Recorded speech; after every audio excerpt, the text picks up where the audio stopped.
Hey guys, good morning, everybody. Happy Monday. Hopefully you guys had a great weekend. Sorry for the late start. We had issues with Zoom. So let me go and set this room up real quick and we'll get started with the session shortly.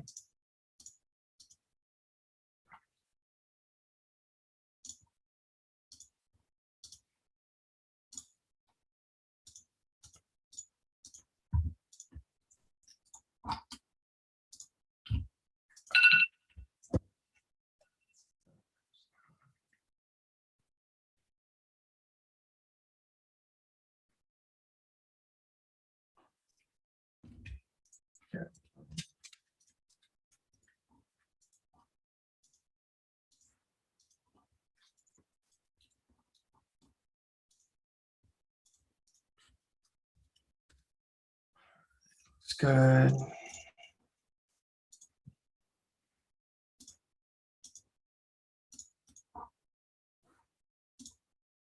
All right, let me get this link sent out to you guys here in the premium.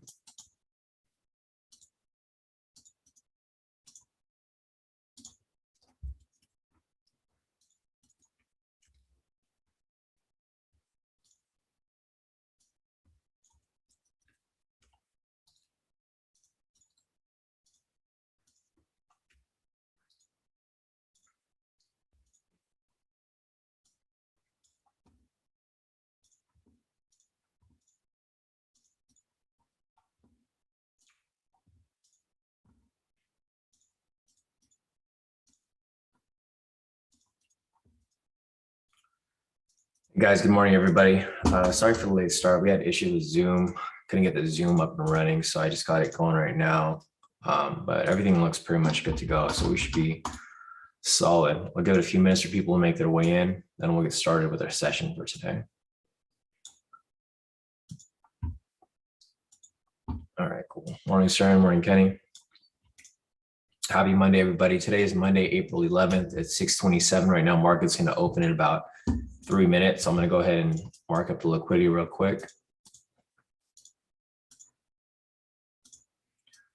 So we got that there. It looks like there's liquidity on both sides. Not much liquidity on the bottom side, but there is, there's some. So yeah, not a crazy amount, but there is liquidity sitting there.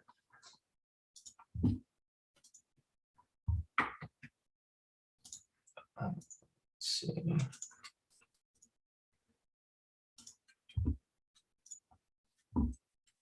All right, cool.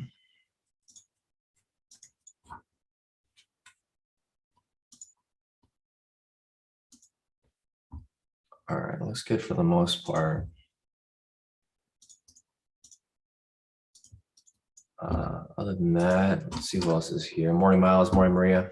Morning, Kenny. Morning, Talanji. Morning, Marlon. Morning, JJ. Nice. JJ said 100K funding begins today. So nice work, JJ. Morning, Solo. Morning, Peter. Morning, Jessica. Morning, Sam. Nice. JJ is already up 1K for the day. Morning, Purity. Morning, Maddie. Morning, Rashida. Morning, David. Morning, Lisa. Morning, everybody. But yeah, guys, sorry for this late start. We had issues with Zoom, so I couldn't get on the live, unfortunately, but I did get on now, so we're good to go.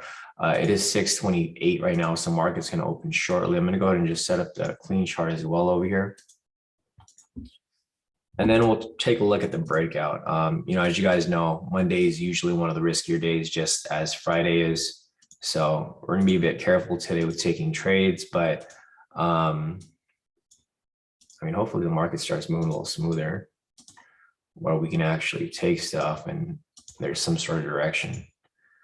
But who knows? The past couple of weeks, market's kind of been super choppy and rangy, which is fine. It happens sometimes. It's just learning or knowing when to adapt with the market. So, all right, market is about to open shortly. I'll have to set up right here. Let's take a look at the retail sentiment and fundamentals real quick. So retail sentiment is currently 56% short. So we might be looking for some buys today. Fundamentals are on the short side, 109 points. Market is now open. Let's see what's going on over here. So basically, what we're looking for at this point is, because the most recent signal is a sell signal, we're looking for either a strong red candle for the breakout, we might be looking for a strong green candle with the buy signal. It's hitting liquidity right here. As you can see, price is attempting to push to the upside. We got about 30 seconds left on there. Let's take a look at the fundamentals. Fundamentals are currently down 100, about 99 points. So there's no clear direction with regard to fundamentals and retail sentiment, because retail sentiment is indicating to take a buy. Fundamentals over here are indicating to take a sell, but they're starting to shift a little bit. So we'll see how this candle over here closes. If it does close with a buy signal, a strong green candle, then we'll take a buy. If it closes with a strong sell signal or a sell candle, then indicating a bearish move, we'll take the sell. But right now there's no direction. Rami said, isn't Bowman speaking? I think he is. Let me check the news real quick. Let's see. Yeah, he's speaking right now, or he's gonna start speaking. So the Fed is speaking right now, so you guys want to be a bit careful with any entries. Not sure what he's discussing, but it's probably going to be somewhat positive for the market. That's probably why we had this whipsaw right here. But we'll, you know, as I mentioned, we're going to be a bit cautious because Mondays are usually a bit risky. As you guys can see, there's a big spike in price right there in both directions. So there's really no clear direction to be trading in. This candle here is not a strong green candle, so it's not going to be an entry for a buy. It did hit liquidity right here. I'll mark this up, take that off. So, I mean, nothing's really confirmed yet. We're still looking for either a strong red candle or a strong, you know, green candle for direction on this breakout. But if we don't get it, then, and you guys can see the huge spikes right here in price, right? Price spikes down heavily right here, about like 600 pips, spikes right back up another 700 pips, almost 1,000 pips, and then it spikes back down. You guys want to be very careful here, because if your stop loss is too tight, you're going to get stopped out either way. Let me check what the spread's looking like right now. Spread is currently 110 pips, so it's not horrible. It's normal. It's just how it normally is. But the problem here is that, you know, if you're going into these trades and your stop loss is too tight, you can easily get kicked out of the trade quickly. Hey, Lisa, morning. Morning, Ruin. Morning, Lisa. Morning, David. Morning, Rashida. Morning, everybody.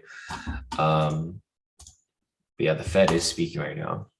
So it doesn't look like we're going to get a breakout entry this morning. Or maybe we will. We still have 2 more minutes for the breakout to come out. But if it doesn't come out, that's completely fine. We'll be looking for other entries here. I don't think there's any other news this morning, though. So let me check calendar real quick. I think that's it. Yeah. So what I'll do here is I'll mark up the clean chart so you can see how price moves from open and each hour thereafter. We don't have a buy signal, so we can't take a buy yet, even if we get a strong green candle here. Here's a 5-minute. I've been looking at the 5-minute lately. We might have to start like looking on different time frames because of the choppiness of the market. You know, if the market's too choppy on the 1 minute, we'll just have to start looking on the 3 and 5 minute, but we'll try to stick on the 1 as much as possible. It's a bit easier for us to take trades here. So this closed as a strong green candle. So this technically would be the breakout right here. However, as I mentioned, I still find it to be a bit risky. I think overall it will be bullish because of the retail sentiment. However, you know, as I mentioned, I do think it's still going to be very, very risky to be taking, you know, any of these trades here. So you just want to be a bit cautious. Reason we think long-term is going to be a buy is because the retail sentiment here is 57% short. Also, the fundamentals over here are currently, I mean, they're not very strong, but they're not very strong for a sell either. So the fundamentals here are a bit indecisive. I mean, they are red. So they are red, but it's not a strong sell, right? It's down 101 points, but it's not consistently staying below there. It's going between 100 and it's kind of just bouncing around from, you know, buys to sells. I'm going to try to take a couple speculative buys here. Maybe I could take one real quick. I think if price continues to push up, I'll probably just keep scalping within the move. I'm probably not going to take the full move here, but maybe I'll catch up, a couple hundred pips here and there if possible, as price continues to move up here. So let's say I just scalped 2 entries right there. I locked in about 2,000 already. Sorry guys, I want to help you guys out here, but and tell you guys what I'm entering, but I'm taking these entries really fast. I'm seeing as it hits liquidity right there, and I'm just going to keep entering as price pushes around this area, because I do see a lot of liquidity kind of just getting hit as price bounces around here. I just hit it twice. Here, let me take a screenshot of my profits real quick.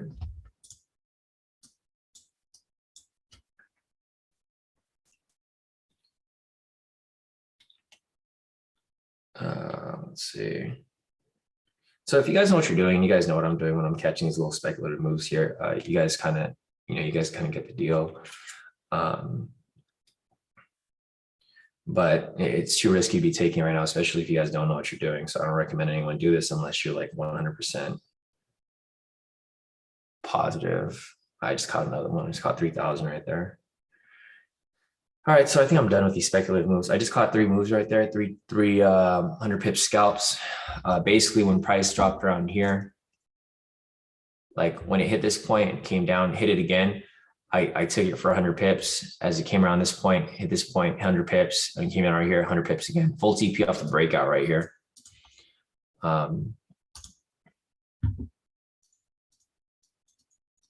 So take a screenshot of my profits here. Obviously, none of these trades are going to count, but I just wanted to, kind of show you guys or tell you guys that I was taking these trades here.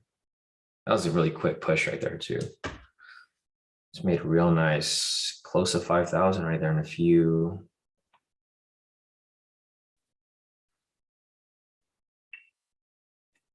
And a few little trades, and there you go. As price comes back down, this is why you guys got to be not greedy. You have to pull out of these trades quickly, because the thing is, I got in and out of 3 scalps right here. If you held on to it, you could have gotten screwed, because it came right back down.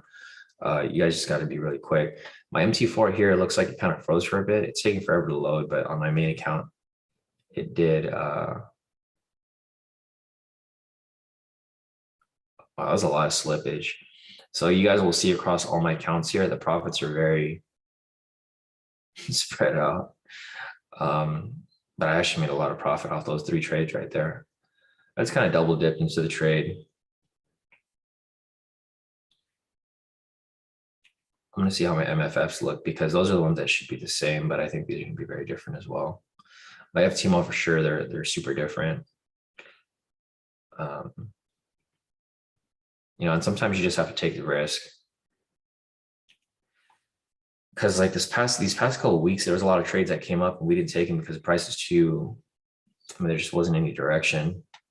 So this week, or I guess today in general, I'm kind of just hopping into trades and catching multiple moves into one bigger move. So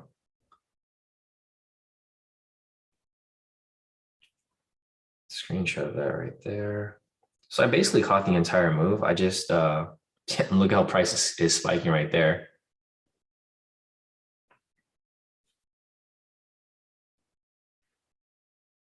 So this is exactly why you want to be careful with the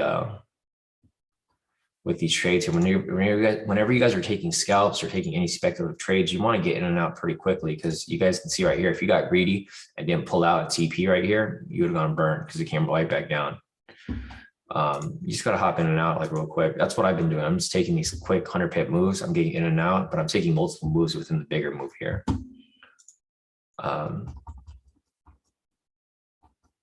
So I do see the messages here.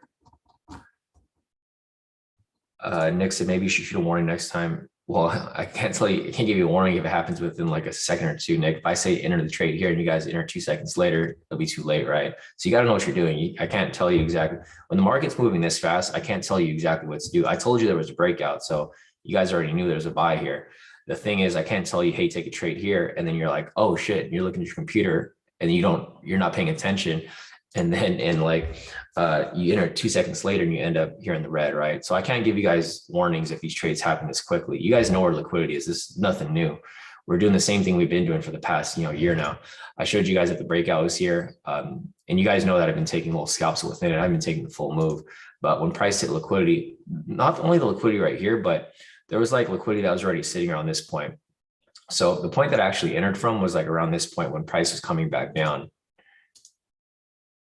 because it came back down below entry, right? So it came back down below entry off this red candle. I entered when it came back up because it pulled down, came back up, and then I entered right here, and then I just caught it for 100 pips. Again, right here when price pushed up, caught it for another 100 pips, and then this liquidity right here, 100 pips. So I caught about 3 moves right there. Let me just take a screenshot here to show you guys, so you guys know which trade we actually scalped within.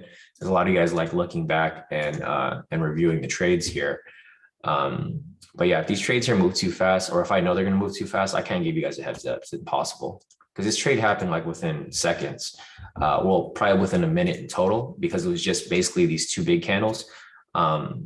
But you know, something like this, I can't really give you guys a heads up, unfortunately. I'll try if I can, but I can't give you guys a heads up all the time. And you know, if I see it, then I'm just going to take it. So let me just give you guys a little update. This trade's not in count, but I'm just going to give you guys, I'm just going to put it here so that you guys know that it was a breakout, because I'm going to send you guys my profits right here as well. Let me see if there's any other entries. There's nothing else available right now, so we'll be waiting for another entry to come up. However, let me show you guys a screenshot of all of my trades from that breakout. Okay, so there's my main account, my copier, my MFF copier, and my other account right there. All right, so scroll down. I'm just going to show you guys, because I want to make sure that you guys see that I did take these trades here. If you guys want to go back and look at the trades, you guys can. That's the reason why I put them up here, because you guys like to review my trades. So this is my main account. You can see they all hit TP. They're about like 1,000 pip range, or some slippage on the last one, and the first one. But I made about 4,300 off this account. This is my main account. Here's my copier. I made 5,306. This is the FTMO copier. MFF made 4,140. My other MFF right here, another 4,060. You guys can see the slippage there. It's about like $100 or so. And then my third account, my fifth account right here, 4,750. This is just 3 trades within that breakout. So if you guys understand how to identify liquidity, which is not really that difficult. I mean, if you guys go back and watch, you know, all the mentoring sessions, I talk about liquidity almost every session. So here goes the profits from that right there. If you guys have profits from it, you know, go ahead and send them in. But if not, it's okay. Let's wait for the next one. It was a risky trade, and it's not one that I'm going to be counting as, you know, an official one. So let's see. Rami over here sending his profits, locked in 575 off this. Nice work. He his TP on both of them, and then his third account, right, or his second account, locked in 300. It looks like his copier didn't count on the on his other account, unfortunately. Rami, you might have to change your slippage settings. Set it to like 5 million. Copier is 1. I mean, last one hit TP, gave me an L on the copier. It's probably because of the slippage, Rami. So you probably entered too late. So this is what I was just saying right now with like Nick, right? If you guys enter too late, because the thing is, nobody here really knew exactly when I was entering the trade. If you guys entered right here, say you try to enter right here at the top to catch like the last whatever pips, at that point, price would have already pulled down. So you probably got caught in slippage where it didn't fill your order and actually filled it down here. So that's why you probably got in the negative, I mean, which happens sometimes if price is moving too quick and too crazy like that. So there's nothing wrong with that. It happens sometimes. It's happened to me a couple of times in the past too, where some of my copiers close in a loss because of the slippage. JJ over here currently up 1,064. Nice work, JJ. Lisa over here currently up 3,297. Nice work, Lisa. Other than that, see Dre over here as well. Dre currently up pretty heavy over here as well. 720. Nice work, Dre. Yeah, you guys are doing all pretty good. JJ again over here up 1,895. Nice work, JJ. And then we got Scotty over here currently up 775. So a lot of you guys did take that breakout with me. A lot of you guys scalped within it. So nice work, guys. Other than that, there's not really much going on right now. Price is still kind of pushing around. You can see price shot up, came back down, bounced off the opening price right here, which is the blue dotted line, and then it came right back up. Still no direction, but overall bias is still going to be bullish. So if I do see something, I'll probably be looking for some buys here. This is what I like to see when we have the retail sentiment one-sided. So it's 56% short now. It's not as strong as it was, a little while ago, but it was 57 earlier. It's still overall bullish bias. The fundamentals here are starting to shift to the upside too, so it's going to line up with it.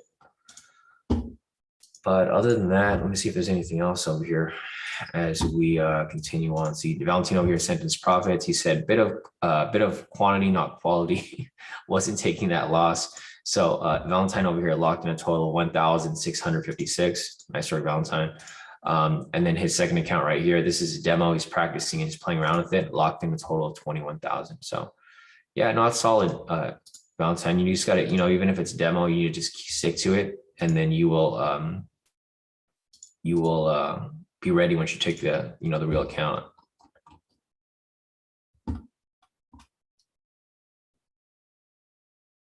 Carolyn said, I signed up for signals, but haven't received anything. We don't send signals here, Carolyn. We haven't sent signals. Signals have been discontinued for over a year. So if you guys sign up for anything, make sure that you guys actually look at what you signed up for, because we don't have signals here. There hasn't been signals in a long time. Maddie over here as well, locked in a total of 460. Nice work, Maddie.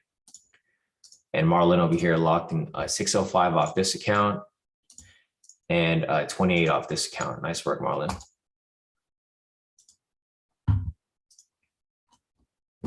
Charles over here as well, locked in 115. And then his other account locked in 258. I didn't realize all you guys sent your profits in, so I'm going over real quick. Vincent over here as well. Nice work, Vincent. Locked in a total of 1,390. Great work, Vincent. Andreas over here locked in a total of 502. Andreas, let me get you the link. Sorry, bro. I just saw your message right now.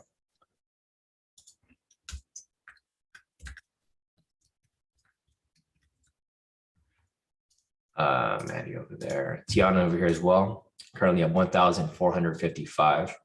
Nice. And on your son's birthday, Tiana. Congrats. Other than that, I think that's it for right now.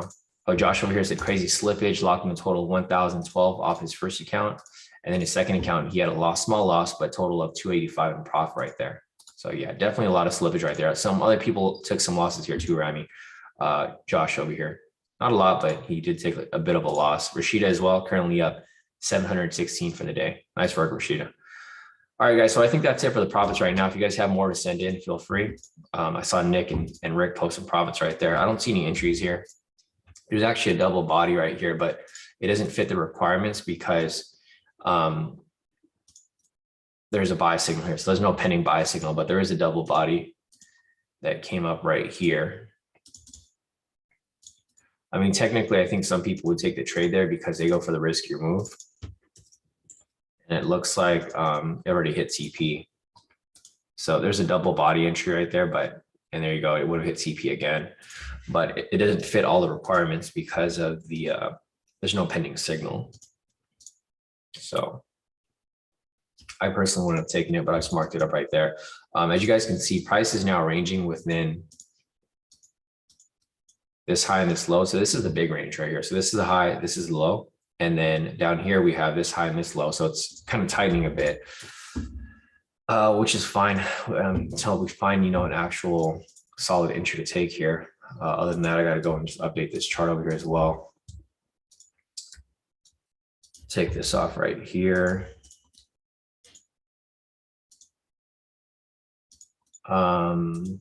And I haven't looked at the Zoom, guys. So if you guys have been putting questions in the Zoom, I haven't had a chance to look at it. We just have a lot of stuff to look at right now. So as stuff starts to slow down a bit, I will go back to the Zoom and take a look at what you guys have put in the chat over here.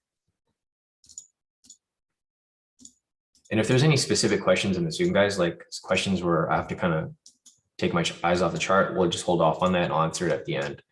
But let me see, it's got everything marked up here. That looks good. That looks good. Everything's solid. Let me just check every time frame here. I want to make sure I'm not missing any trades because I've been missing a lot of trades these past couple of weeks because I've been kind of distracted. So there's nothing here off the 1. There's nothing here off the 3. 3 is super messy right now, so there wouldn't be an entry off here. But technically there was a double body right there, and it would have hit full TP. It looks like, yeah, right there. So double body entry right there. That was during our breakout. Another 5 minute right here. Actually, this would have hit. This probably would have hit TP2, but you would have to go for a smaller TP. It's kind of hard to tell because of the market, of how the movements have been moving. But other than that, there's nothing else right now on the 5. Actually, we wouldn't have taken this. This is pre-market, so we wouldn't even have had an entry at that point. The 3 minute right here, I don't know if this is the daily. If the daily didn't already come up. The daily technically came up already over here. Not one that we would take. It was off the opening candle. Back to the 1, nothing here either. All right, so there's nothing right here at all. I just wanted to check everything, make sure there's nothing on the 1, 3, or 5. I want to make sure I'm not missing anything. I'll scroll down the Zoom real quick, or let me just look at this real quick. So Nick's sending his profits. He's up 677 right here. So nice work, Nick. I think that's on your funded account, right? So you're doing solid. Here's Rick over here. Rick locked in a total of 1,752. Nice work, Rick. He said the breakout fucked him. So he kind of got screwed on that first one right there, and then he made his way back right here as it started to climb his way back in. So nice work, Rick. Matthew over here as well, locked in a total of 420 with the buy right there. It looks like you moved your stop loss in profit. Had some profit off there. Maddie over here just sending his profits as well, locked in a total of 1,380. And then another account right here, 1,790. So great work, Maddie. Great work, everybody, guys. You guys are all doing pretty solid to kick off the trading week. So other than that, let me see if there's anything else here that I'm missing. I'll take a look at the chat real quick. If there's any specific questions where I have to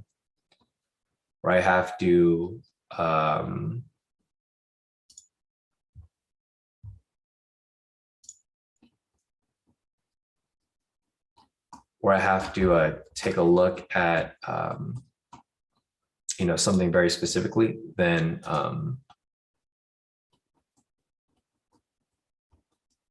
have to hold that off to the end of the session. So let me just scroll up real quick, see if I'm missing anything. B's asking, can you explain again why you took those 2 trades? I took the trade at the liquidity above 100 pips. Was it because it was retested the lower liquidity? Yes, that's correct, B. So I'm not sure if you saw my markup earlier. I basically caught it as it came back down because there's liquidity down here. As it came down to retest, I caught it as it pushed back open. The reason why I did that was because the overall retail sentiment was indicating to take buys. So I knew price was going to come down, retest the older liquidity, and then bounce back up. So that's why I took the first trade there. That was probably the riskiest one because it didn't hit new liquidity. But the 2 trades that you took at the end, where it was like, I have a screenshot over here. So basically down here, this is where I caught the bounce. So this red candle came down. I took, as it pushed back up and it hit entry price, this is where I took the first trade. This was the riskiest one because there was no new liquidity here. This is where you caught the other one, the last 2, and that's where I caught those 2 as well. So these were okay, but the one down here was like the riskiest one. I just caught it because I had a feeling it was going to bounce back up, which it did. Other than that, let me scroll down a little bit and see. Yeah, Nick said just try to make multiple moves in the smaller moves since there aren't good trades to take. Yeah, I know market's been super choppy. Again, right here, as you guys can see, the yes, the sessions is on. Barack, he's asking if the sessions was on. The reason why the market's still moving kind of choppy is because there's just a lot of stuff going on behind the scenes, like the Fed speaking right now.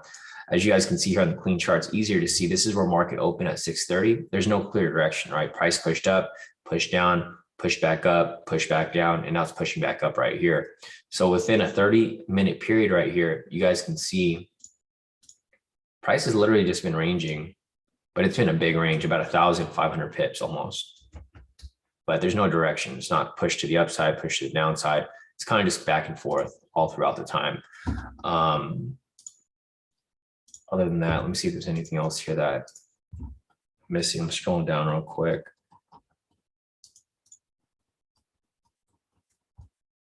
Let's see, scrolling down.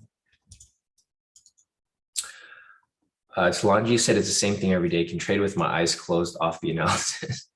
Right, Talanji?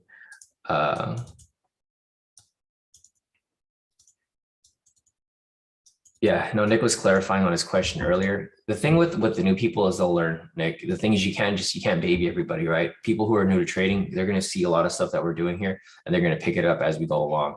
So you just can't baby everybody. I know you're talking about like me going kind of slow and giving people heads up, but that's even worse because if I'm giving new people a heads up on to take a trade and it's a breakout, they can easily lose because they don't know what they're doing, right? So I'm not here to baby anybody. I want you guys to make sure that you guys are getting like, the raw material here as we take trades. And if you guys don't catch it, it's fine because you'll catch the next one. But yeah, Nick, you can't cater to everybody here. We've been doing this for a while. It's going to be the same process almost every day. If the new people don't get it yet, they're going to get it the next time. So, you can't just, you can't like make things easier for new people and then frustrate the people who've already been here for a while because everyone's looking for the same thing every day. Other than that, here, let's see. Scroll back up. I'm just going down the list, guys. So if I'm answering your questions late, it's okay. I'm just scrolling down the list because there's no entries available here. As you can see, price pushed above. We're technically looking for buys here, but there's nothing that that we have at the moment. I'm trying to find something here, but there's just no entries that have come up. There was no double body here, no double wick. Price went up here, broke the liquidity and it's pushing up higher. However, there's no actual entries here to take at the moment. As you guys can see, price is pushing up. It might hit liquidity above this point right here. And if that happens, that's the last of liquidity on the upside. So what we might get right here is if price pushes above here, price may push up and test the sessions right here. However, when price reaches this point, one of two things will happen. Price will either bounce off it or it'll break above and continue pushing up higher. So a couple of things right there to look out for, but there's no actual entries that are available at the moment. If I see something here, I'll try to take something for a buy. Our bias here obviously is overall bullish, but we just don't have anything that's available right now to be taken. There's nothing here off of 3. There's technically a pivot scalp that you could take if this candle here closes with a buy signal. So maybe we could take a look at that. However, I do think it's going to be a bit risky because there's just a lot of areas here for price to like bounce off. So I'll take a look at it. Candle's going to close in we still have like about 3 minutes. We got a lot of time here before the candle close. The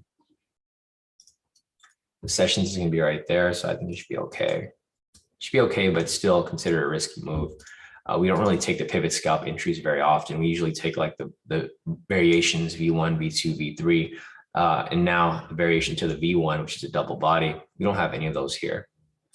This entry right here would just be a pivot scalp entry, which I don't think I would just take just like that. But who knows? I mean, we'll see. I've been a bit riskier lately. I think it's because of the market. I've been missing a lot of moves because I've been a little too careful, which is a good thing and a bad thing. A good thing because we're not taking any losses. A bad thing because we're missing a lot of trades that could have been, decent trades to take. Just going down, let me see if there's anything else that I'm missing. Nice. Rashida said she's done for the day. Nice profit off there. Professor said, I'm glad to see you taking trades and not being so concerned about if people are going to give you negative feedback because you took trades. Yeah, I kind of took that into consideration because last week, a lot of you guys were telling me that, I should just take trades. I don't really care. I don't really focus on being too careful because, people get mad when I take trades. That's what I did this morning. I kind of just took the trades because I saw them there. But of course, if I see something safe, I'll tell you guys. But if it's risky, I'm just going to take it on my own. And you guys will see how it ends up. It's going to play out either good or bad for certain people if you guys know what you're doing or not. Hopefully, it'll be, a good thing. Randy said I entered the trade late, but saw there was some liquidity to be tested. Yeah, and that's one thing to keep in mind, guys. So I guess this week, maybe we'll go over liquidity again. I try to go over it as much as possible. It seems like some people may be forgetting about how liquidity works. But the liquidity always ends up getting hit, right? So if you guys have watched pretty much all of the live sessions for the past weeks, there's always been like a ton of liquidity on the top side and a ton of liquidity on the bottom side, right? As soon as we get off the live, a few hours into the market, price will end up spiking up and hit all liquidity and it'll spike back down and hit the rest of the liquidity. So liquidity is important, guys. You just want to keep in mind that those points are going to get hit. It's going to get hit at some point. It might not get hit right away, but it will get hit at some point, especially at the mid-market reversal. Other than that, let me see if there's anything else that I'm missing. Nick said it was honestly perfect pretty perfect set of confluence to the breakout. There's actually there's only one confluence for the breakout, Nick, because it was for a buy, but the fundamentals were red. They were down like 100 points. So there wasn't actually a perfect confluence there at all. There was just retail sentiment here, but it still wasn't very strong. This was down 57%. It's now down 58%. So this confluence is indicating to take a buy here. However, the fundamentals here weren't green. So it actually wasn't a good confluence at all. It was just, we just had retail sentiment to indicate overall move, but not the short-term move, which is what we're looking for the breakout. You need this to be short and you need this to be green in order for it to be considered, a perfect breakout. Technically, it would have been a sell because the fundamentals here were red and they were down 100 points. Other than that, let's see anything else over here. Kenny said, I think one of my problems is I'm so used to working as soon as I get to work. And if I don't take a trade, then I get antsy. Yeah, no, same here. Well, not same here anymore, Kenny, but before when I was still working my job as an attorney, yeah, I would get antsy because I'd be at work in my office and waiting for some sort of trade to come in. And I just want to squeeze one in, right? So yeah, no, I think everyone has that same feeling, especially if they're on a routine, right? Like most of us here are on a routine, guys, because we guys just we get up in the morning, we trade, and then we get on with our lives or with our normal job. So that's why I try to get at least the breakout in at some point. I don't know if Steven's here. Steven's not here. I think he woke up late. He'll probably be in here like in an hour or so. Asking if the breakout hit. So price is now ranging around this point. As I mentioned, there's no entries that are available, right? This 3-minute here never closed with that buy signal. So there wouldn't have never been a pivot scalp entry there. Price is coming back down right here. I don't think it'll come back down to open though. I think it'll stay around this area, maybe bounce around and then continue pushing up higher, especially if the retail sentiment continues to increase. I actually want this to go up higher, and you can see it's kind of bouncing back and forth. It went from 58 to 57. I want this to go above 60, 65 around that point, because if it does, then we can hop into a trade. If it if it ends up bouncing back. So right here, price is retracing, which is completely fine. We actually want it to retrace because we want this here. We want a sell signal, so that when price swings back up, we can catch it with a buy signal to the upside. But you guys want to be careful with these entries here because whenever you get big candles like this, they're due to retrace. And you can see from all these right here, right? This was a huge red candle. It either retraced or corrected, and it corrected back up right here. And then you see a huge candle right here. Price comes back down. Huge candle right here for red candle comes back up. So you guys want to be careful when you see these big candles here because price can easily just swing the opposite way. Scrolling down a little bit. Let me see if there's anything else. Yeah, no, exactly, Nick. I just saw your message here. Yeah, so I just wanted to explain to you, so that you guys, you kind of understood my whole reasoning behind taking trades that would just spike up or that would just move too quickly. Talanji said experience is the best teacher. Yeah, exactly. I mean, sometimes you guys just have to experience losses to bounce back from them or learn from them, because that's how I learned, all trial and error. 19 said connection F me up. Brock said, I'm so pissed at connection here. It's good until now. Yeah, no, it seems like the same situation for everyone, guys. I have I don't even have my volume on, so I can't even tell if my MT4 is going in and out, but I'm assuming I did have some connection issues along the way. Nick said, I like it that way. Oh, there's liquidity from last night that's above the next high. Nice. Yeah, so it seems like there's a lot of liquidity above this area over here, which is perfectly fine. That's beneficial for all of us as we continue to look for possible buys here. As you guys can see, there's no clear direction again. It's easier to see here on the clean chart. Let me go back and mark this up right here. All right. So again here, guys, let me zoom out.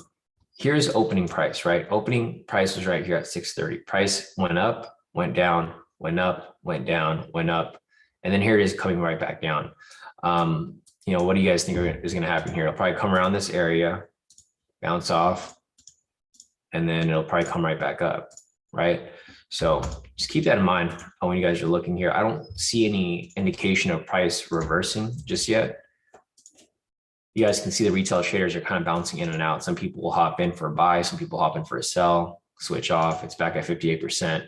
Looking over here at the fundamentals are currently down 116 points. So with this set right here, our confluences don't line up. We have retail sentiment here indicating to take a buy because it's telling us that majority of retail traders are selling. Fundamentals here are actually in the red below 100 points. So this isn't going to give us a good confirmation of a buy right now. Let me check the news real quick to see if there's anything else. Also, one thing that you want to keep in mind is that the Fed is speaking right now. So we have Fed member Bellman. I don't know if he's still speaking, but he usually speaks for maybe 30 minutes to an hour. It's about 7:06 right now. He started at 6:30. So he's probably still speaking at the moment.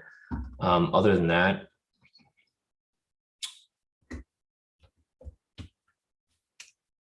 let's see if there's anything else that I'm missing here.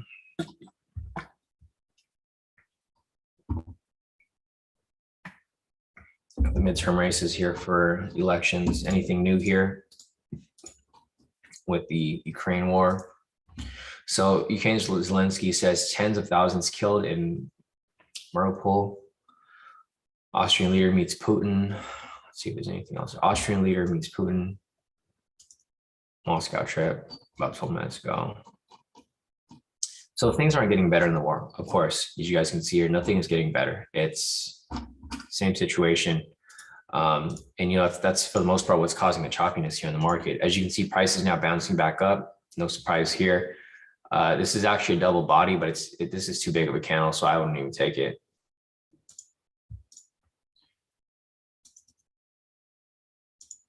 I mean, if you're going for a small move there, I think it probably would have hit TP already. If you're going for the 1030 split, yeah, I would already hit TP right there. But this candle here is just way too big.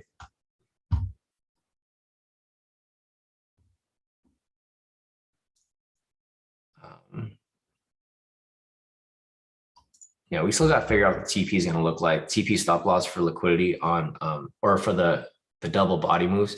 There's a double body right here though, which you guys can see. However, it's one that we probably wouldn't take because I thought there was going to be a sell signal here, but there wasn't. There's no pending buy signal, so it wouldn't fit all the requirements again, unfortunately. But as you can see, as I mentioned, no, this strategy here hasn't really been developed yet, so maybe it won't require the pending signal, but it is hitting. So looks solid.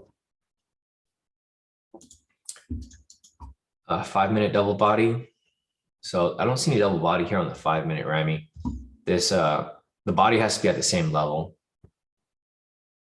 So right here, it's like slightly below it. So nothing off the 5.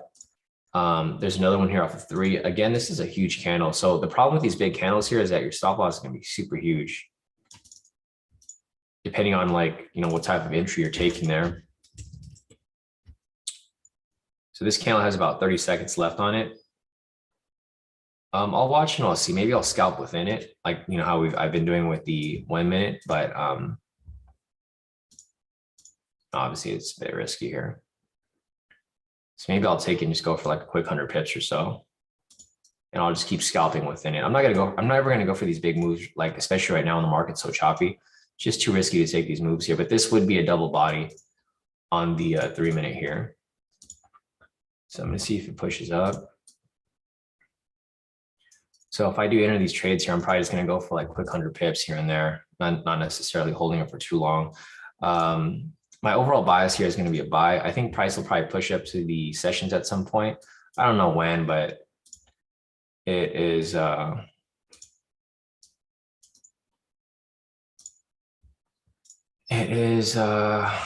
let's see how it plays out.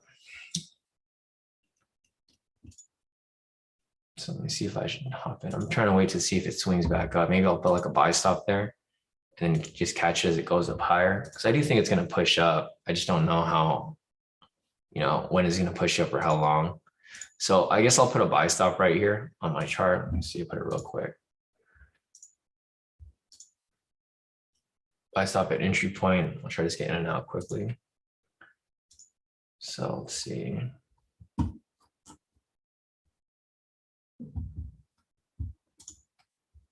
Gotcha, Anton. Yeah, so maybe I'll take off the buy stop. Yeah, Anton said we're tapping 5-minute demand, by the way, showing our supply zone. Oh, well, my thing just got triggered, so I'm already in the position. And TP, nice. So I didn't, yeah, I didn't get a chance to pull it out, but whatever. So I hit my TP real quick. I just had a buy stop right here at entry, and I just went for 100 pips right there. So I was literally in and out within, seconds. So I'll take another screenshot of that. It's like smaller profit. That was only 990, some slippage right there, but it's all good. Nice. Rick made 500 off that too. But thanks for letting me know, Anton. I'm not going to re-enter the trade now. Now that I know that there's a supplier on this area, I'm not going to take any more trades here for a buy. I'll watch it, but thanks for the heads up, guys. Lisa said, love Monday Madness, up 5K. Appreciate the analysis. Definitely, Lisa. I'm glad to see that you're profiting off that too.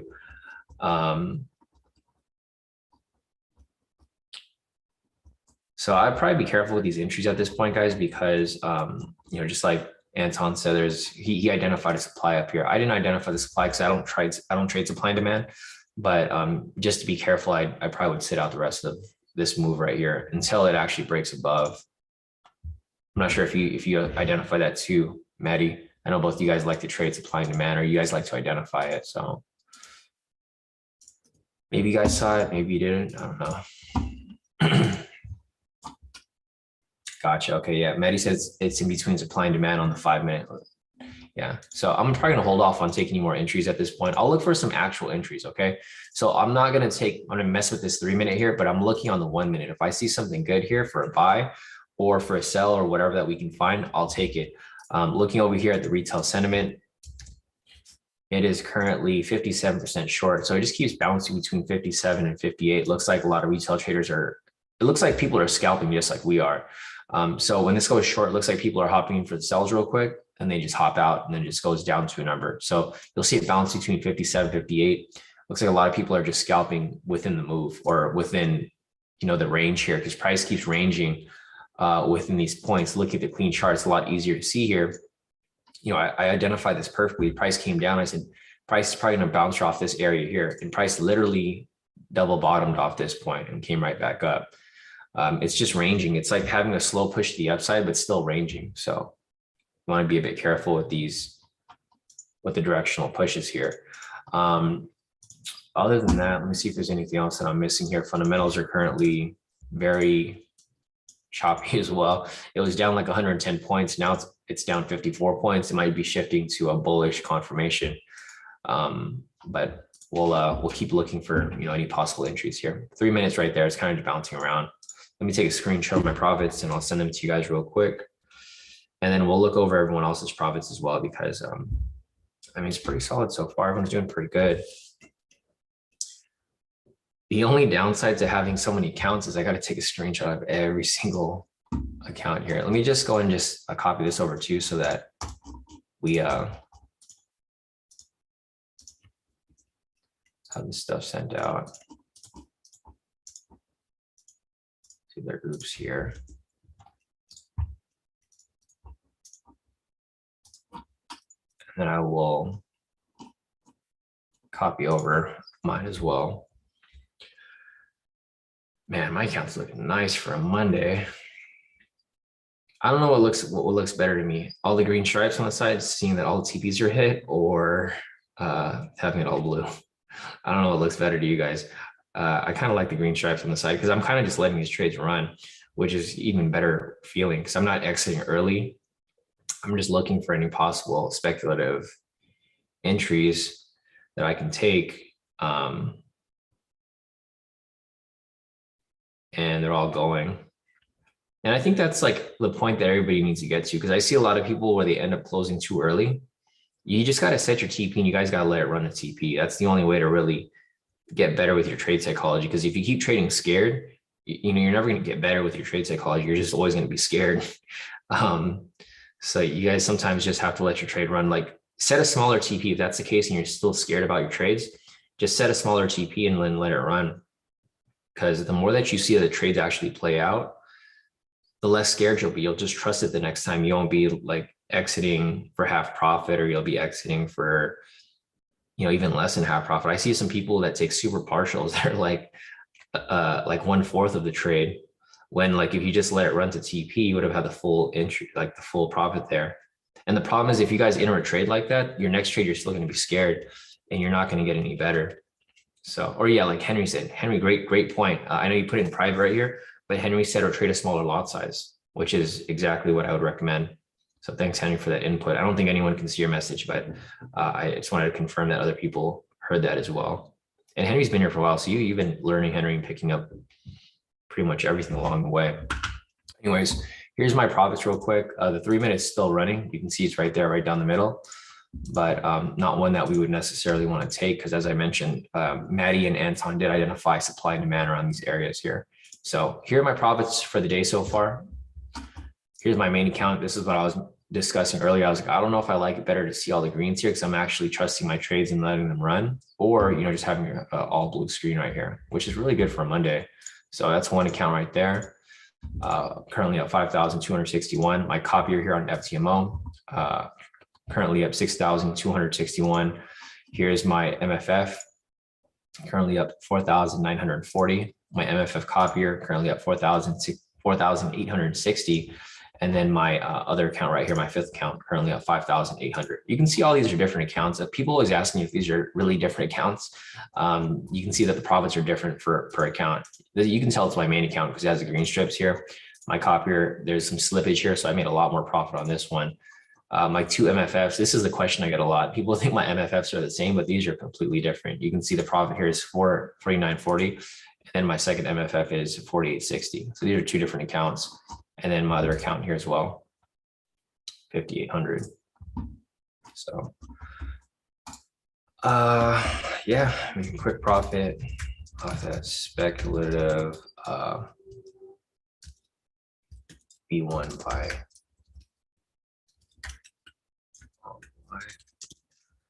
They're all 200K, right? I don't mess with those baby accounts. What does it look like? I'm just messing. Yeah, but yeah, I don't trade any. I only do the 200s. I mean, the thing is, if you guys are like confident about your trading, you guys will do the biggest account, of course, right? So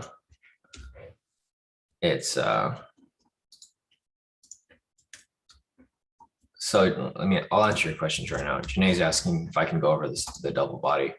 I'm gonna try to go over it really quickly, but if you want a deeper explanation, Janae, just look at the mentoring session from last week. We went over that like in super detail, but I will go over it shortly if I can right now, just really quickly,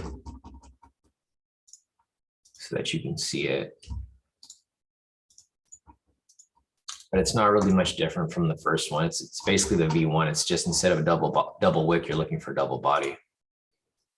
But yeah, if that's still confusing, just watch the mentoring session and we go over it like in super detail. All right, so let me just go over it real quick. The double body is basically right here. Let me just replay this. I'm gonna go over it really quick. I'm not gonna take too much time on this. So for the V1, you're basically looking for, or I'll go on the 3 minute because this is not the entry that we were looking at. It's 3 minute right here. So basically, the double body is a V1, except, for the V1, you're looking for a double wick, right? A double wick rejection. There's also a double wick rejection here. So for the V1, you're looking for double wick rejection. For the double body, you're looking for double body rejection. It's just exactly how it's called, right? V1's double wick. The variation to the V1 is a double body. So instead of looking for a double wick, which you can be looking for, you're really looking for just a double body right here. And then you'll enter. There's no TP stop loss set for it yet. It's just we're trying to figure out what's the best parameters for it, and what time frame it's good on. We're still testing it, but that's the main difference. You're just looking for double body versus the double wick. And if you want to watch in detail, just watch the previous mentoring session, or at the end of the session, maybe I can take some time on it. Right now, we're going to keep looking for some trades, Janae. So hopefully that kind of answers your question. But if you're still confused, just take a look at the mentoring session from last week on Monday. And we go over that with a lot of examples as well. So that'll help you understand it better. But it's still a strategy that's kind of just work in progress. We kind of just figured it out. I think Rami brought it up to me, or Arain brought it up to me, actually, sorry. And he had us look at it during the mentoring session. It actually works out pretty well. That was how the version 1 was originally set up as, but when I figured out the double wick rejection worked better, I just kind of scraped the whole idea of the double body, but it does work very well. But let me see, other than that, Rick said 200K challenges really F my head. So I just want to do 100K, then merge them to 200K once funded, but still take 100K lot sizes. Yeah, no, which is a smart move, Rick, because for a lot of people like myself, like for me, I initially merged my 200Ks into a 400K account, and it messed with my head because the profits were so big and the losses were so big, right? So if the 200K doesn't fit for you, just stick with the smaller accounts and merge them up. That's probably going to be your best option. But as you get better, you'll start to get used to seeing the bigger profits and the bigger, trades coming in. Or you can do what Charles said over here. Charles said you could just use the 100K as a master account and then have 200K copiers, which is what some people do as well. Some people do that with their demos too.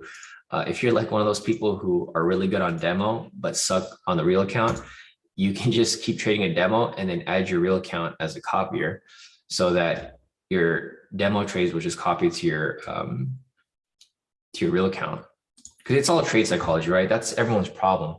The problem is people have so much confidence trading a demo account, and they go to a real account and they start to suck because they get scared and they get nervous, and their nerves start to get in the way. So there's different ways of doing it. But yeah, back to what Rick was saying. Some people, if you're not good with bigger accounts, just stay on the smaller one, and then you can merge your way up. Or you can use a copier like Charles mentioned over here. It's just up to preference. So other than that, let me see if there's anything else that we're missing here.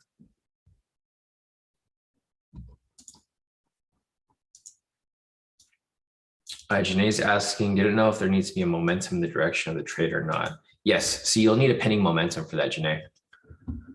Pretty much for every strategy, you need a pending momentum. I can't remember which one we didn't need one for, but for the most part, you do need a pending momentum for basically all of the variations. The only one you don't really need one for is going to be the high-low, because you're trading in the direction of momentum.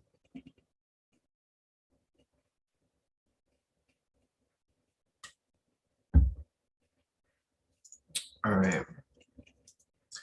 David said, since last time I lost because of the glitch, I became so scary every time I enter a trade. So if you guys remember last week, a lot of people's MT4s were having issues.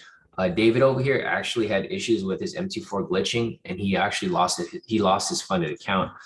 He did message FTMO or MFF, whichever company he was using, and they gave him his account back. So just keep that in mind. If you guys ever have issues with connectivity, you guys should always give a chance to message support and tell them about it, because they might just give your account back, just like with David. He had an issue, his account got violated, and then he messaged them and they gave him his funded account back.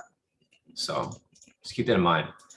I don't know if they're as lenient with like challenges, but with funded accounts, definitely.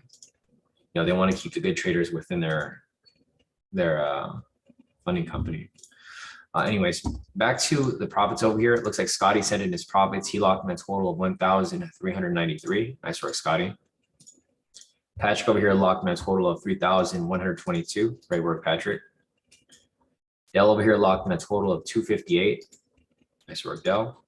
Lisa over here locked in a total of 4,864. Great work, Lisa.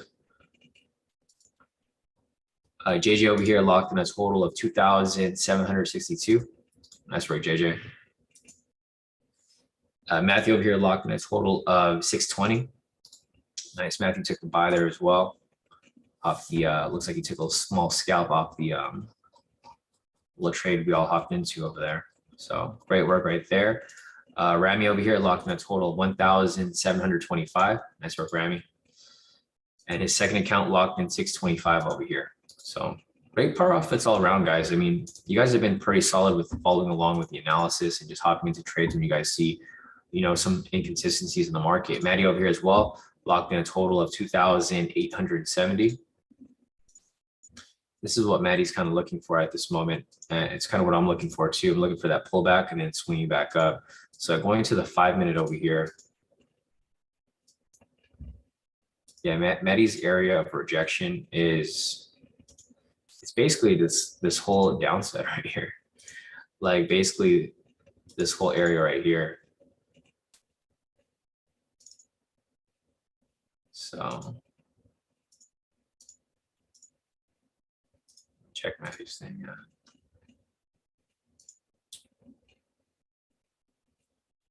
Yeah, it looks like it's basically this whole area here. So we'll see where this pushes. But anyways, Maddie's other profits locked in a total of 3,020. So nice work, Maddie. He's waiting for the bounce right there. I can see that. We do have the bullish bias as well. His other account over here, 3,440. And his other account over here, 4,440. All wins, no losses. So nice work, Maddie, across all your accounts. Charles over here locked in a total of, let's see, 187 off this account, 382 off this account, 274 off this account, and 497 off this account. Nice work, Charles. Yeah, profits all around.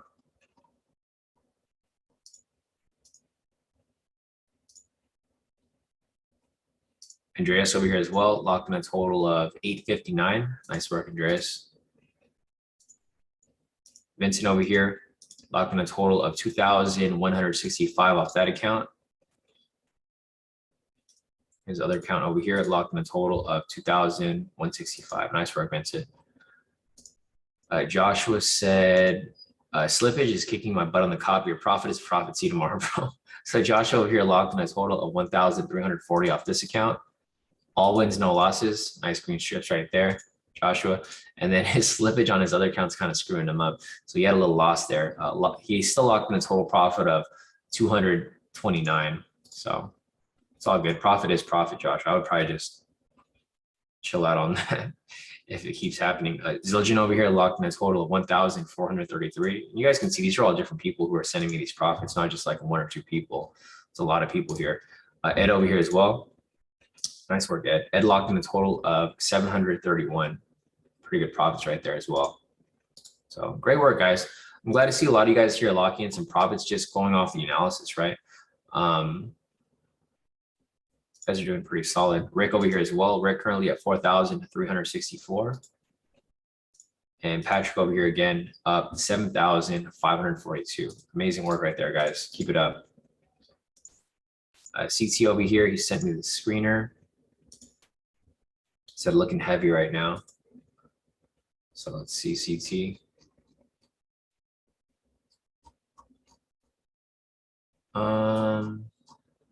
Is this the Dow? Oh yeah, this is the whole Dow.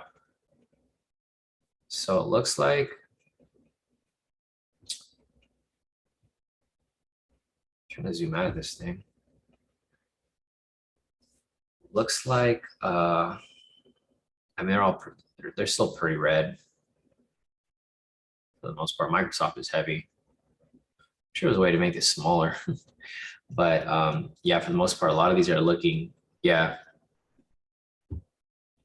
Apple, Microsoft, which yeah, it lines up with the overall bias of what the fundamentals, because the fundamentals are down 142 points, 150 points. So they do line up pretty well.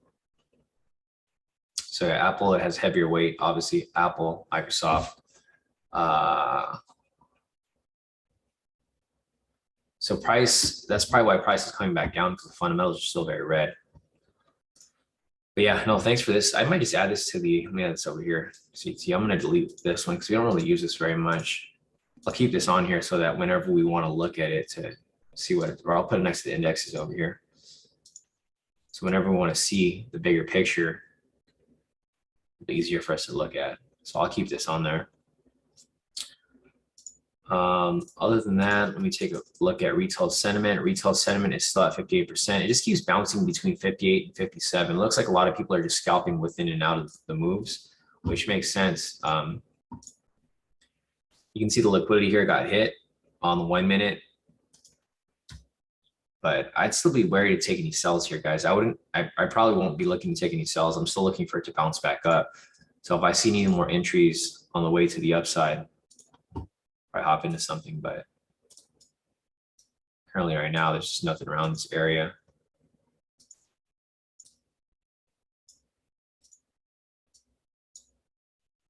See if there's anything else over here.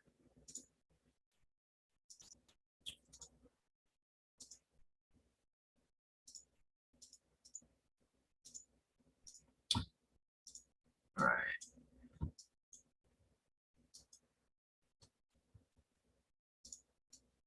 CT said probably some news or some shit going down tomorrow with this sideways movement. Yeah, no, exactly, CT. I can see that too. So from the beginning of the session, I was mentioning to you guys that there's no clear direction here, right? Here on the clean chart, you guys can see it pretty clearly because there really isn't any direction. Market opened from this area. It came up, came down, came up, came down, came up, came back down, and then it's probably going to come right back up. I know we have inflation news this week, so that's probably going to spike price. Actually, might spike price down. Inflation is up, so it was previously 0.8%. They're forecasting it to be 1.2%. Of course, CPI is going to be the same, but CPI in general is going to be up. So tomorrow we have inflation news. We have Fed member Brainerd speaking, and we have the 10-year bond auction. 3 somewhat high to medium impact news events, which will probably spike price one way or the other. Probably down, but we'll see. I need to see how price moves during London. So like if London pushes up like throughout the session, I think during New York, it'll probably come back down, especially with the news and all that. So other than that, let me see if there's anything else here. See, Maddie said bouncing off the 1 hour and 15-minute demand. I think the drop happened to stop out buyers to pick up more orders. Yeah, and I can see that too, Maddie. So going back to the 5-minute over here, this is your whole area of rejection. So it's still not, it still hasn't passed it yet. It is getting close to it though. So we'll see what happens here. But I think overall price will bounce back to the upside. We don't have any entries here, but if we do see one, price might just bounce off the opening price right here. You know, Rick's back to the open strategy just played out perfect.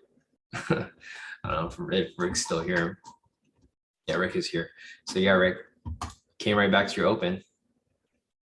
I didn't think it was going to come all the way down here because this is such a far drop, especially from up here. As you guys can measure price from up here to down here.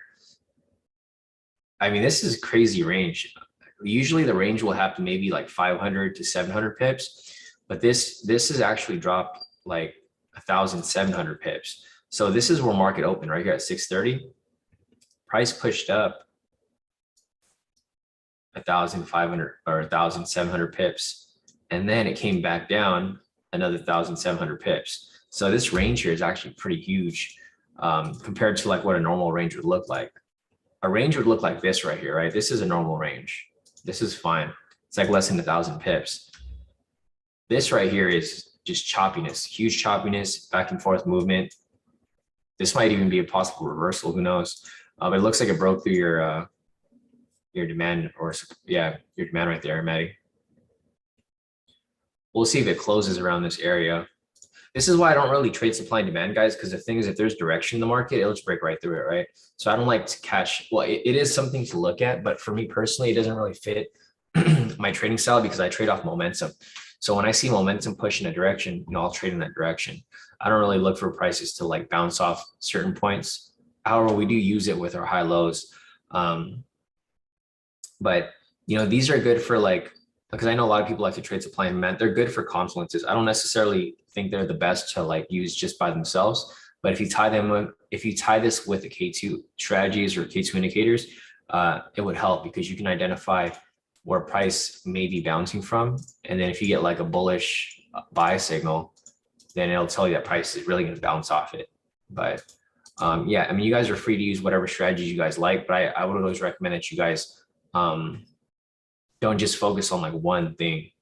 like even with K2, I see a lot of you guys use different strategies with K2. You guys use order blocks, you guys use supply and demand, you guys use support and resistance. That's all good. It's good to merge things together, whatever you find helpful with your, your type of trading or strategy.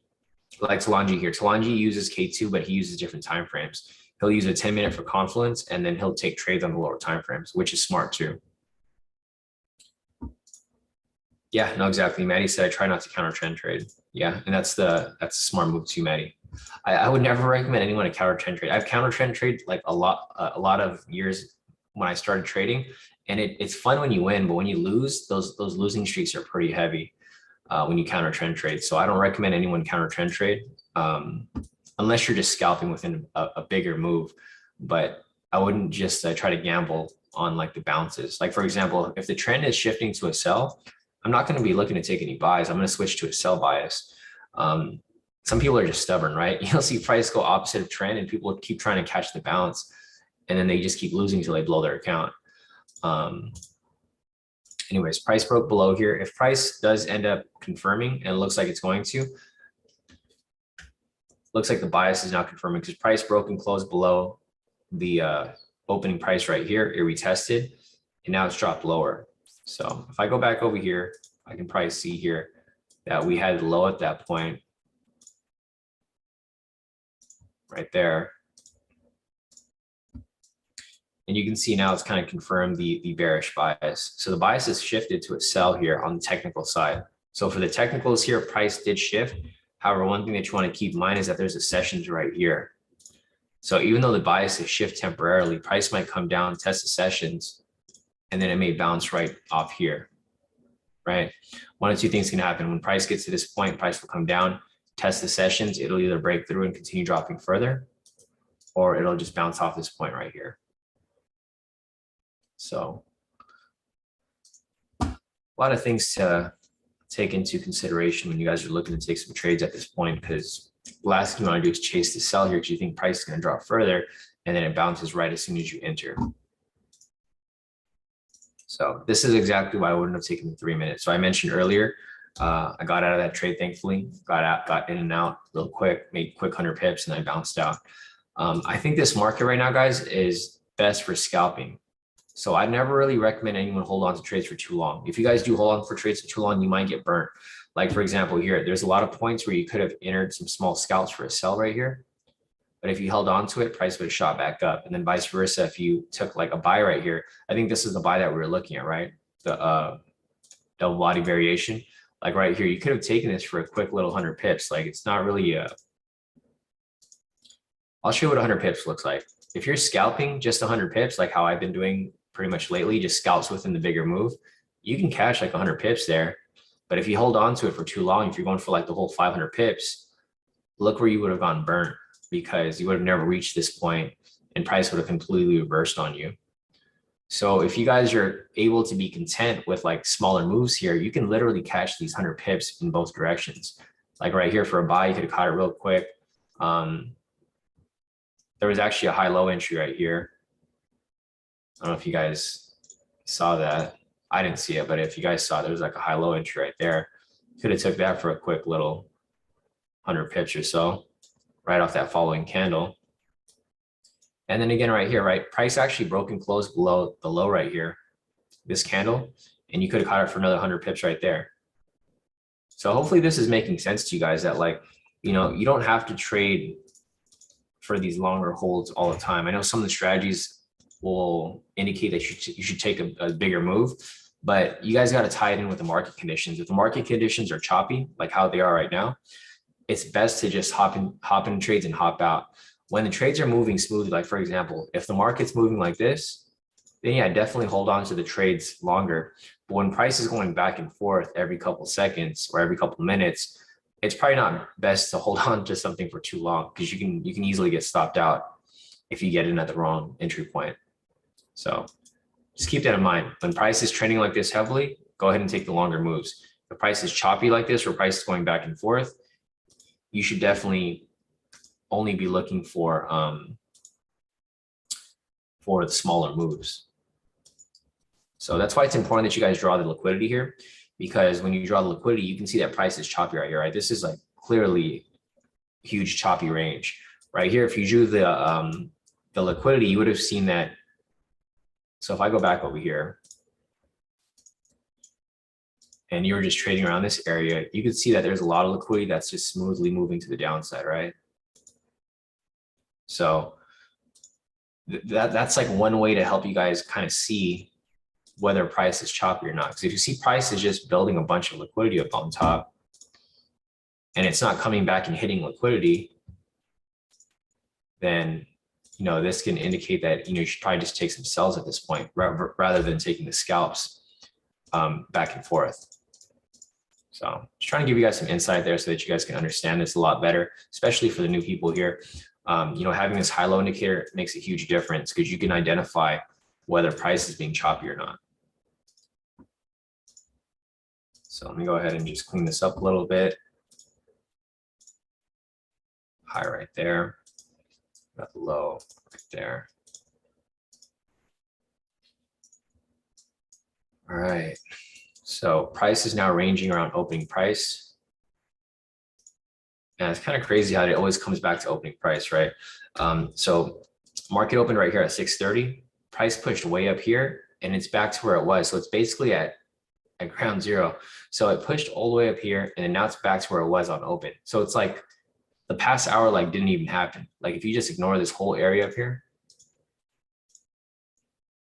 this is like all the noise. Price pushed up from there and it just came right back to where it opened at because it opened right here at 630. It's like all this stuff was just noise and it came right back down and now it's ranging around this area. If you guys have been following the live sessions for the past couple of weeks, this is the same pattern that comes up almost every day. You'll have a lot of choppiness and then price just comes back and then it just ranges until 8 o'clock, which is when you get off the live. And then from this point right here, it starts to, choose a bit of a direction. But it does be a bit risky because you guys really don't know what direction price is going. So let me take a look at retail sentiment, see if it's changed at all. Like that, clean it up a little bit.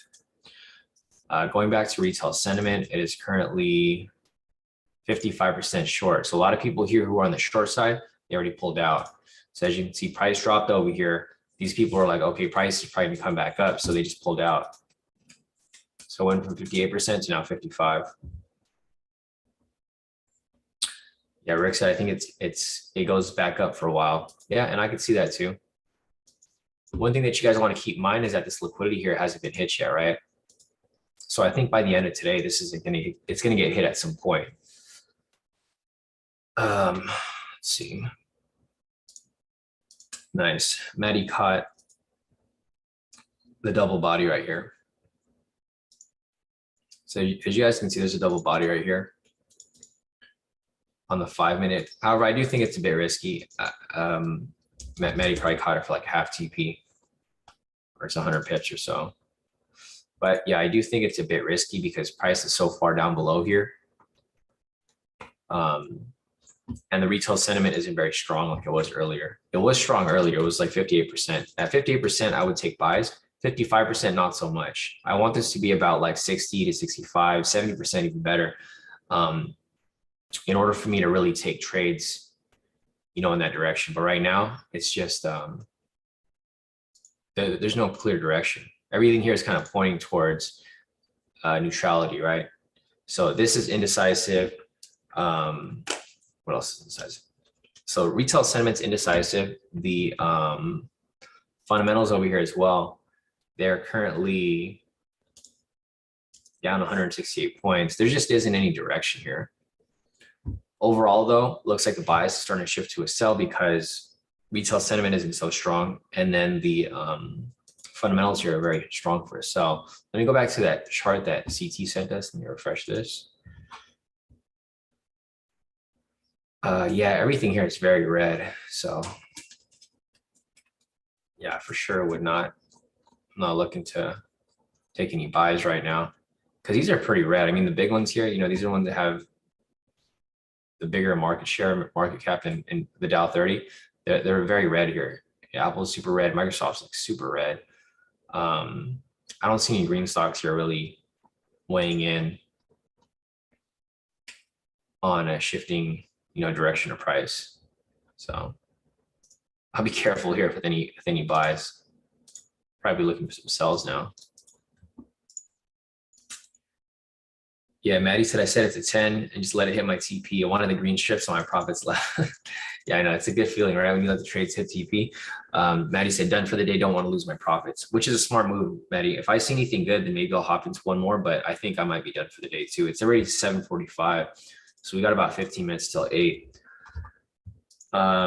Kenny's asking, is the mentoring session after live or regular time today? The mentoring session is actually on Friday this week. Kenny, let me check real quick. I think that's what what everyone voted on, right? Let's scroll up real quick. Yeah, so it's gonna be on Friday actually, Kenny. So the poll over here was Friday, April 15th at 9 a.m. So we're gonna have it right after the mentoring session on Friday. So just FYI. Let me see if there's anything else here that I'm missing.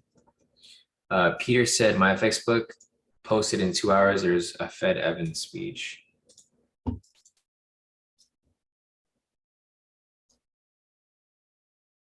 I don't see it on here. Let me go to FX book.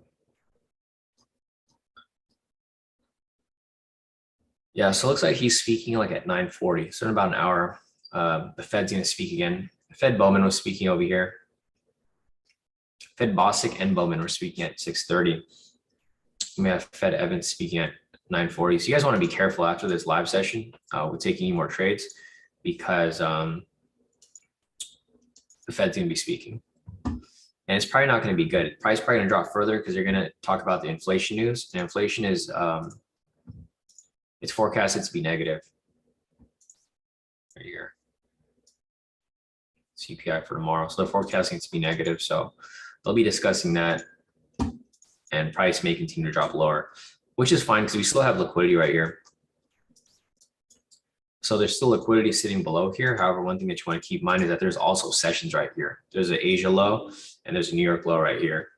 So you guys want to be very careful. Oh, fuck, what did I do that for? Oops, let me take this off.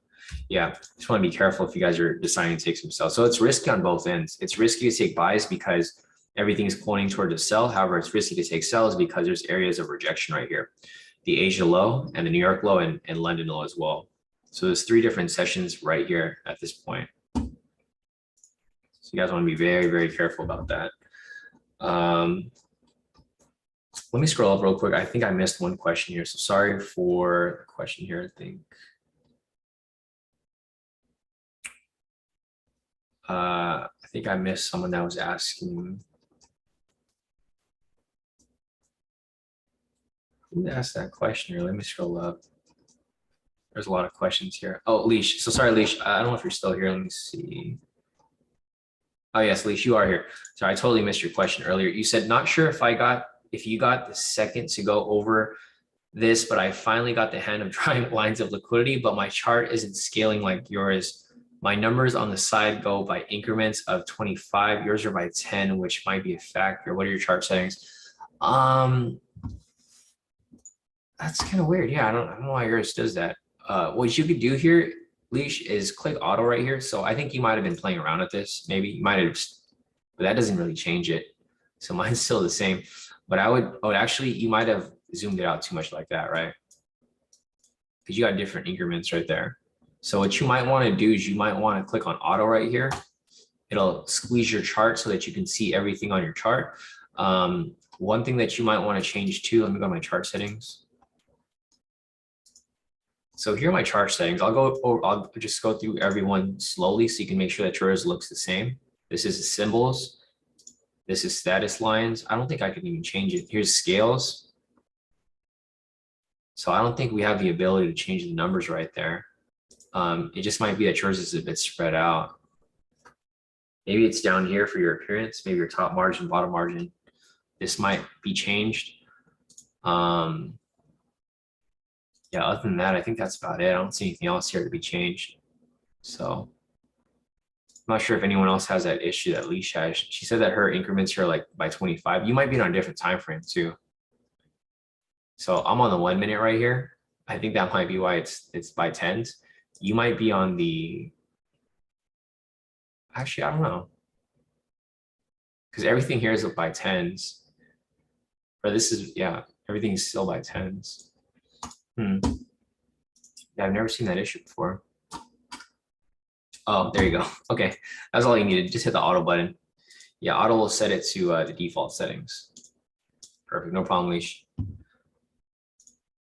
Perfect, Kenny. Yeah, Kenny can make it as well on Friday. JJ said, "Up we go." Hello. I don't know.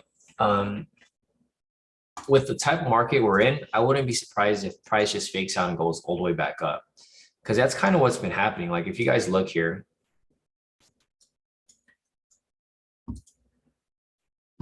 like, okay, so market open right here, price came up, price came down, price came up, price came down, price came up, price came really far down, and now it's coming back up, right? So yeah, I wouldn't be surprised if it does come back up, JJ, but I mean, for me personally, if the Fed starts speaking a little later, I think they're going to be talking about the inflation news because it's all inflation news this week. So on Tuesday, we got CPI, core CPI. The UK has CPI as well. Everybody has inflation news. On Wednesday, we have PPI, we have core PPI. So we have inflation on both ends. Tuesday, Wednesday, Thursday, we have retail sales.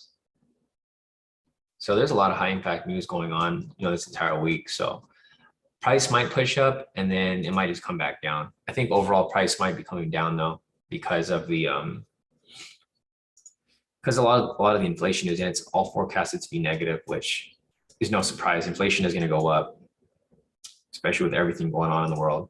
Going back over here, let's see if there's anything else that I'm missing. Nelly said, caught the sell V3, continued to move my stop loss lower, hit the goal of 25K right before that trade, then hit profit target again in just that trade. Nice work, Nelly. So Nelly, total profit of 2,691 for the day. So great work right there. And Patrick over here as well. He said, market's been generous today. I'm done. And he's up currently 8,620. So nice work, Patrick. I mean, same with me. I feel the same way for a Monday. I don't know if it's because we took more risk today or if the market's just been really generous, but I did pretty solid today too, adding up all my profits here. It's been a pretty solid day. So if I just add these up real quick, so like 5,800 plus 4,860 plus 4,940 plus 6,261 plus my main account 5,261. I mean, I'm up pretty heavy just for Monday, and it's only been a couple of trades, and these are small trades too. They're not even big trades. They're just quick 100 pip scalps. However, I did get blessed with some slippage here in my favor. So these were only supposed to be 1,000 profit, but I actually made double on these. So pretty solid for a Monday. I wasn't expecting this today to be this good. CT said, might see sideways coil up and spike down to session and move up to trap buyers. The EOD lower since anticipation of tomorrow. This way they can spike back to this area in the AM tomorrow, then tank it with bad CPI. We'll see. Yeah, no, and I can see that too, CT. So this is exactly what I kind of identified here. I was mentioning that we could probably see price drop lower and then see it bounce off the sessions, but then come right back down. Right, that's exactly what I'm identifying too, CT. So good analysis right there, and I do agree with your markup. Nelly over here, he said almost 3K on the 25 account, done for the day. Great work, Nelly. 2,960. I don't know if this is the same one you posted earlier. You actually took more. So Nelly over here said he was done, and then he just sent me some more profits, locked in another one. He couldn't keep away. Locked in a total of another 300 here. Total of 2,960. Nice work, Nelly. Maddie over here too. Maddie just sent in his profits. He said, I'm out for the day. Got to go to this BS class. See you.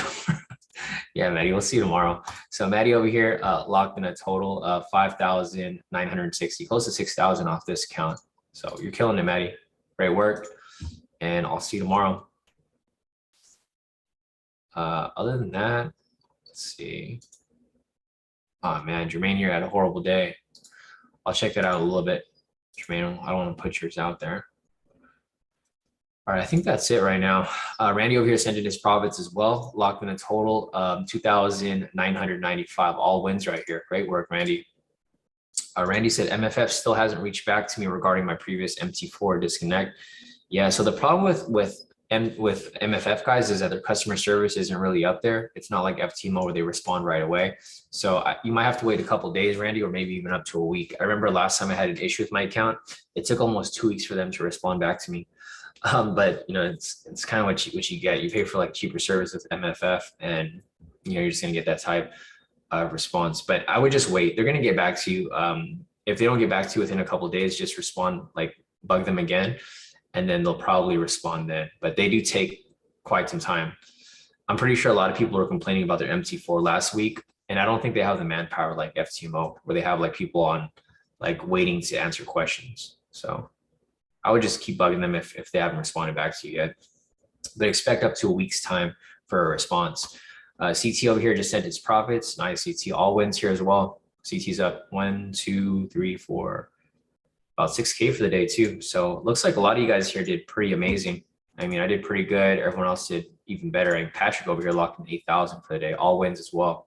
And he was scalping in both directions. So great work, guys.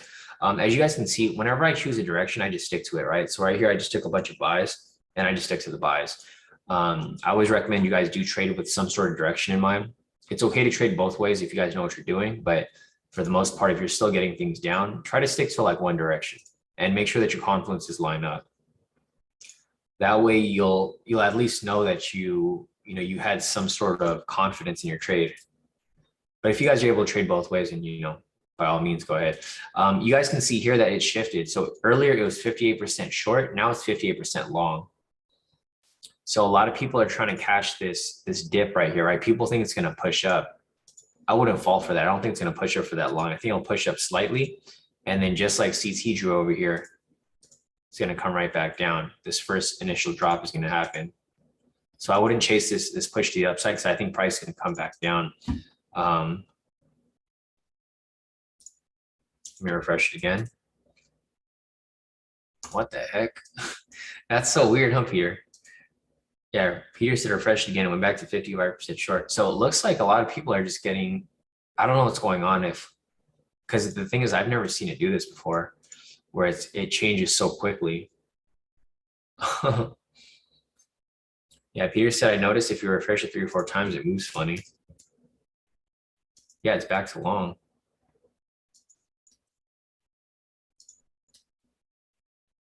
I see these numbers here changing though.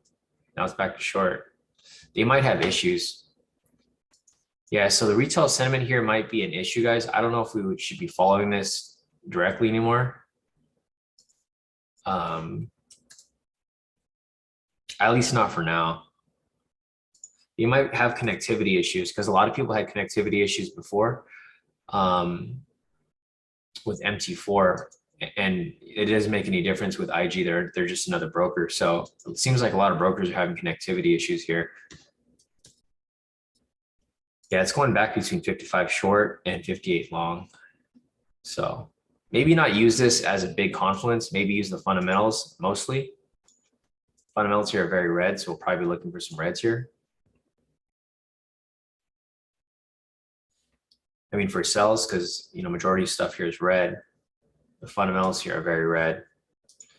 And I do think price can come back down. So I think overall buys for today will probably be, but here's the thing. We still have liquidity up here and we still have liquidity down here. So technically price can go both ways. Price can probably go up here, hit liquidity, and then come back down, or vice versa. Price can come down, hit liquidity here, and then bounce all the way back up before coming back down tomorrow. Because tomorrow we do have inflation news, so I do think overall price will be coming back down. Other than that, let's see. Yeah, this is the one that we were using before. Peter, thanks for sending me this. I'll just leave this up for now. Let's see if this changes too. Because this data right here is from IG too. It's the same thing. You can see IG's client sentiment, but this one might be a bit more accurate. So it is still 55% short. So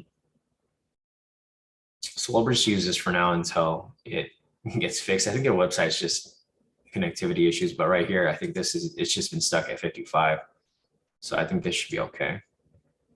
But all right, guys, it's 8 o'clock. So I think that's it for our session. If you guys have any questions, feel free to put your questions in the chat. I'll hang around for a little bit to see if there's anything that you guys want me to help with right now. And just a reminder, our mentoring session is going to be on Friday at 9 a.m. It's earlier than our normal session. We have Todi over here. He's yeah, I think Todi's here too.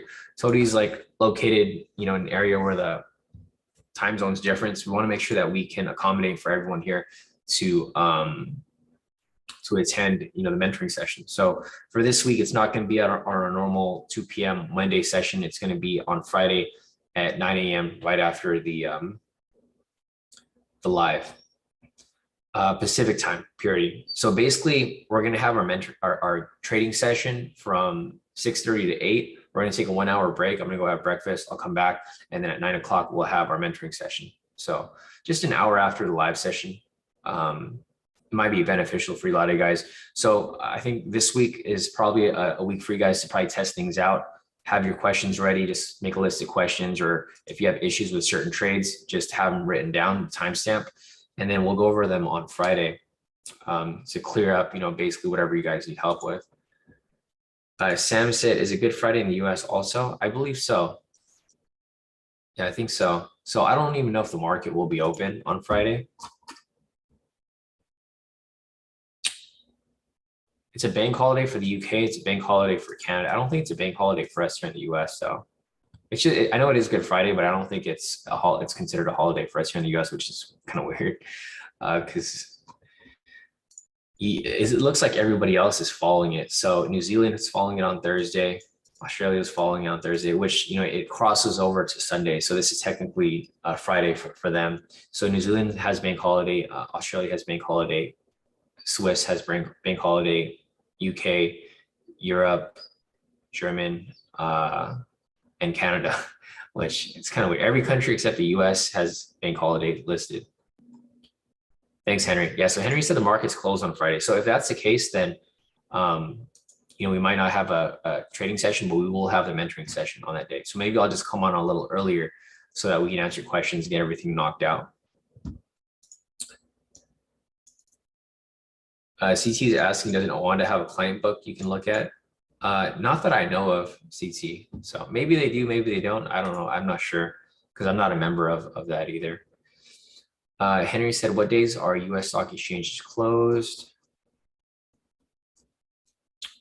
Let's see. Oh, here we go. Okay, yeah, thanks, Henry. So big thanks to Henry over here. So the US market is actually closed on Friday. So it looks like we won't have a trading session on Friday, but we will have the mentoring session. So I'll probably just hop on earlier. But yeah, thanks, Henry. I even had no idea that they were closed this Friday. Good to know. All right, guys. So I think that's it for this session here. If you guys have any questions, feel free to reach out. Otherwise, we'll pick back up on our trading session tomorrow. I will be on the Telegram for a while. So if you guys do have questions, feel free to message me or email me. Otherwise, we'll be back tomorrow and we'll keep this momentum going. So other than that, guys, have a great rest of your morning. If you guys do decide to trade, be careful, right? Because we do have a lot of stuff going on. We have the Fed speaking in about an hour. So we got Fed member Evans speaking in about an hour and 36 minutes. You want to be careful because the last thing you want to do is enter some buys here. And then Fed member starts speaking and in an hour it just comes crashing back down. So you want to be careful with that. Jermaine's asking, which way do you think it'll go for today? There's no direction, Jermaine, because there's news coming up. Evan's going to speak. So whatever direction it goes in, it can easily just come back down. I think overall it'll probably drop because Evan's going to be speaking. He's in the Fed and they're going to be discussing a lot of the inflation. So price may come down, but there's sessions right here. So even if price does come down, like it might just be a sharp drop down, it'll just bounce right off here and come right back up. So I wouldn't necessarily, I wouldn't necessarily just gamble on these trades here. I know you kind of had like a rough morning already, Jermaine, so you should probably just sit off the rest of the day, bro. Whenever you guys have trades like that, I'm not going to push your trades up there, but here's just like another reminder, guys. Like for me, I don't really lose trades. I rarely lose. if I ever lose a trade, I'm like done for the day. I'm not revenge trading. The problem with a lot of traders is that they'll end up having one loss and then they just keep revenge trading. So I know you're trying to get your money back from those trades you made, but I think you should probably just sit the day out. I mean, if you already had a horrible day, I don't think it's going to get any better. It's just going to get worse if you keep revenge trading from there. You got to come back with a clear mind because you're trading off emotion right now. So I would recommend that you probably just sit out and come back to when you're like ready to trade and not trading off emotion. Because the thing is, I don't want you to keep going further and further into a deeper hole, right? Because if you just cut it off today, you come back tomorrow and make all that profit back and you'll be back at break even. But if you keep trading today and you're emotional and you want to make your money back, you can lose more than what you already lost. So just FYI, guys, I just want to give you guys, because it's all trade psychology. That's really what it is. The biggest problem with a lot of traders is revenge trading and over trading. And if you already had a bad day or if you already had a couple losses, it might be time to just sit it out for the rest of the day. Like for me, if I have one loss, I'll sit it out for the rest of the day and I'll come back tomorrow. Because one loss here is not going to make or break my account, right? Like I already have a bunch of wins here. So if I have one loss, it'll probably wipe out half my trades, but I'll still be in profit. So just FYI, guys, if you guys are not having a good day today or a good day ever, it might be best to just sit it out, come back tomorrow with a fresh mind so that you're not looking to revenge your way back to profit. Because most of the time it doesn't happen. Most of the time people just blow their accounts.